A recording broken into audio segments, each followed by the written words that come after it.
A player just got sent off at this World Cup for a foul the referee didn't even think was worth a card. VAR pulled him back to the screen, showed him a replay in slow motion, and suddenly the tournament's leading scorer was walking to the locker room with a red card. No appeal allowed, no way to fight it. Gone. And that's not even the strangest thing the new rulebook has produced this tournament. There's a rule about covering your mouth that came directly from a Champions League argument. There's a countdown clock that already ended a substitution early. There's a new VAR power that can go back in time before a corner kick is even taken. And there's a rule about walking off the pitch in protest that exists because a team actually did it and paid for it. This is the most rule-heavy World Cup in history. The 2026 FIFA World Cup introduces several rule changes, and they're primarily designed to reduce time wasting. But the way they're playing out on the pitch is messier, more controversial, and more interesting than anyone expected. So here's every major change explained, including the one that's already blowing up right now. And I'll get to that last one because it's the one that shows exactly what happens when a new rule meets a real match. Let's start with the countdown clock, because this one has already changed how games feel in real time. Referees can now use a visible 5-second countdown if they believe a player is taking too long to restart play from a goal kick or throw-in. The countdown doesn't begin the moment the ball goes out of play. The referee decides when to trigger it if a delay is considered excessive. So, picture the old version. A team is winning by 1 goal in the 85th minute, and the goalkeeper is basically doing a full pre-game warm-up routine before every goal kick.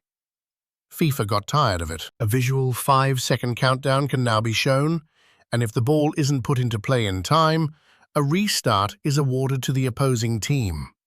A corner kick if the infraction happens during a goal kick. And this isn't just theoretical. Players being substituted also have just 10 seconds to exit the field.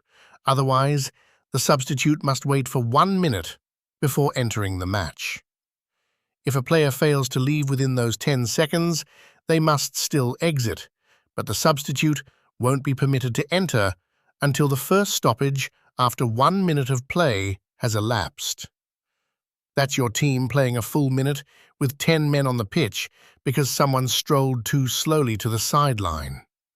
These clocks are real, they're being enforced, and they're already changing how substitutions feel. Now here's the rule that sounds the most made up. The mouth-covering rule. Inspired by controversy during the Champions League when Real Madrid's Vinicius Jr. accused Benfica's Gianluca Prestiani of directing a slur at him, and Prestiani's mouth was covered when he said it, Prestiani reportedly later alleged it was not a racist slur, but an anti-gay one. Either way, nobody could prove anything, because the mouth was hidden on purpose. So, FIFA made a rule.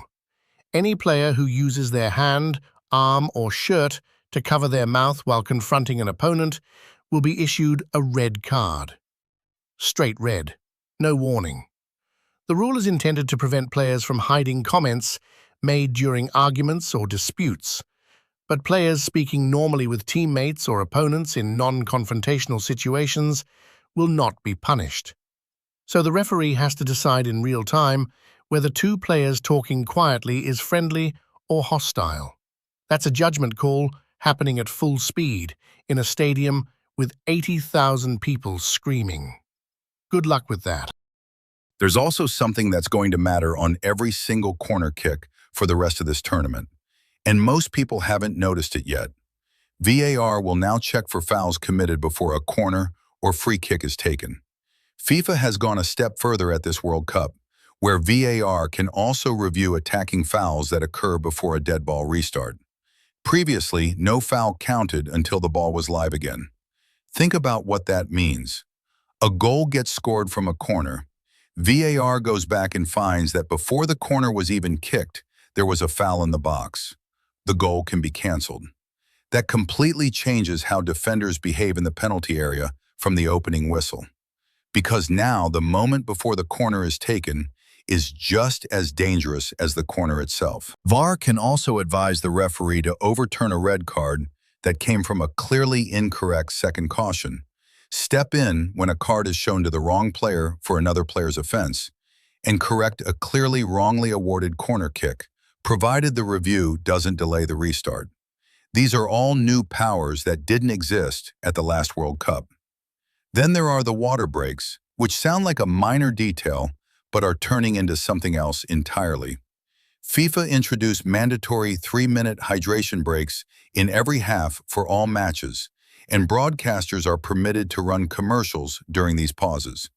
The breaks occur 22 minutes into each half of every match, regardless of weather conditions, so even indoor matches get them.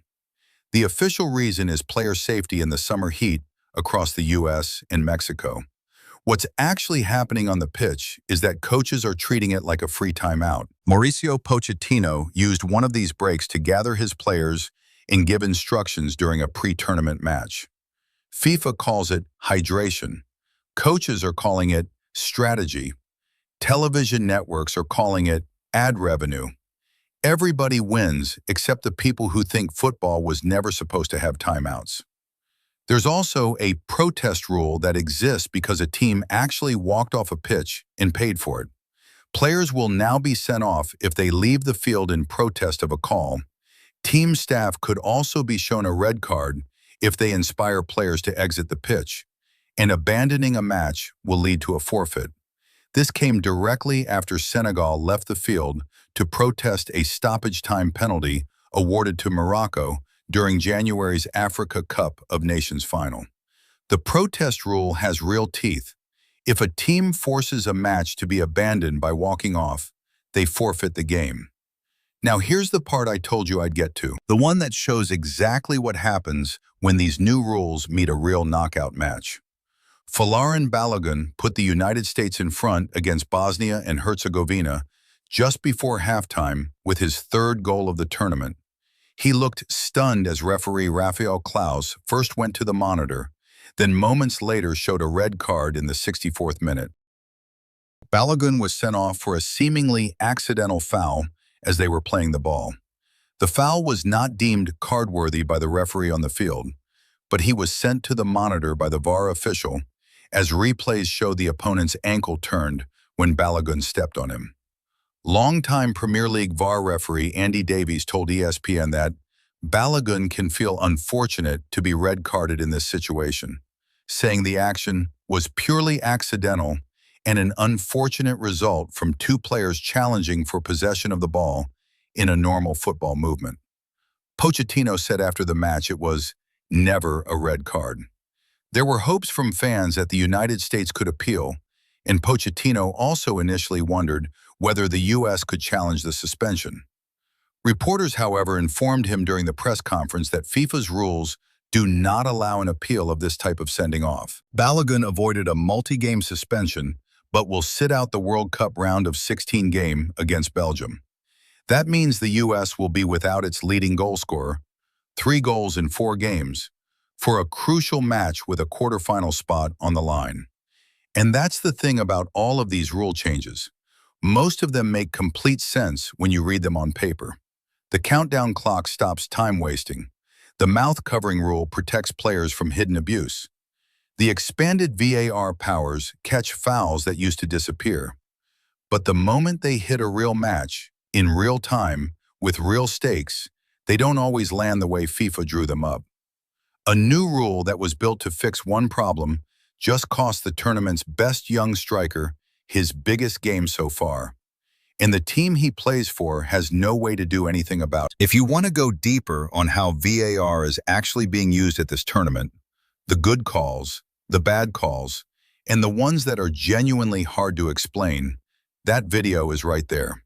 And if this breakdown was useful, subscribing takes 2 seconds, and it means you'll get the next one the moment it drops. Drop a comment too. Which of these rules do you think is going to cause the biggest controversy before the final? I'll be reading them.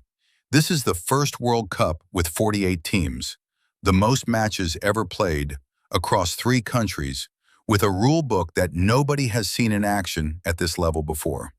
The rules changed, the game changed with them, and we're only just starting to find out what that actually means.